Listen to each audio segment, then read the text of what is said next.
and we don't class ourselves as sailors. They're cruisers. Right? And the sailors who want to have racing performance or something like that, they'll sacrifice a lot of things for a night or two.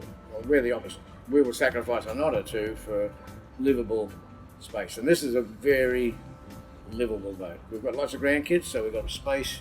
We can have one of our families has got 4 children and 2 adults, so we can bring 6 guests aboard and we can sleep them all. We're not all over each other.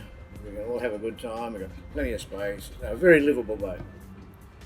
And also, one thing about the hulls is it's the same height all the way through. We've got 2 very tall son-in-laws, and first time they've been on a boat as a cruising boat and not banged their heads. Yeah, So, very, that's a big thing. very, very comfortable boat. Great use of space. Yeah. We've been as far north as Lizard Island, which is up past Cooktown, and we've been as far south and west as the western side of Tasmania. And the southern And for wilderness example, an experience, we took this boat up into what's called Macquarie Harbour, which is near Strawn, big harbour in there, and then right up the Gordon River, where if those people are old enough to remember, where the protests were against the damming of the Franklin River, right up there, 30 miles inland in a river. So we've had this boat in places where nobody lives. Other boaties do it too, but you can't drive there, there's no roads. So we've been to it. And then from there all the way up to Queensland and back, I mean, there's thousands of places we've been to. You know. And then other experiences are like Sydney Harbour. We've done New Year's Eve 4 times there. Yeah. And that with a boat like a Lagoon, you can have so many people, family and friends. No problem finding someone that wants to do New Year's Eve on Sydney Harbour. So we're pretty well done, most of our family, which has been lovely. So that's another good memory. And the harbour itself's beautiful, but I think going to the wilderness areas are probably, because it's so unique. Well, we can talk about experiences. Their experiences that Not a lot. 99.99% of the population can never expect to see. But you can't even drive into the southern wilderness of Tasmania, so it is a very privileged place to be. So you can do things that you can't do. When we sold our house in Queensland, we had the back deck, and this is where we're sitting here on our boat. Yeah. This is our back deck, so that was a must about. The Lagoon had that. Oh, there's lots of other advantages. I mean, flat decks. If you got the forward out there, the decks are flat. You don't have things to trip over. You've got guests or children around the place. There's no hazards. It's easy to work. Very, very user friendly. All of our for sailors, everything comes back to the helm here. You don't have to go up the front and wind up winches and ropes and stuff.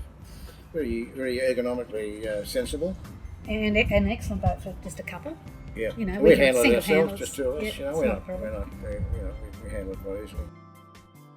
This is our second escapade, and it was brilliant. We were up in the one at Airlie Beach last year.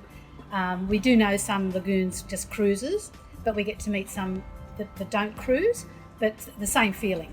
The boat is for comfort. People that have homes, they want a boat that's comfortable. This is our home, so we want it to be like our home. So we say if we're going to get something for the boat, we do it at home.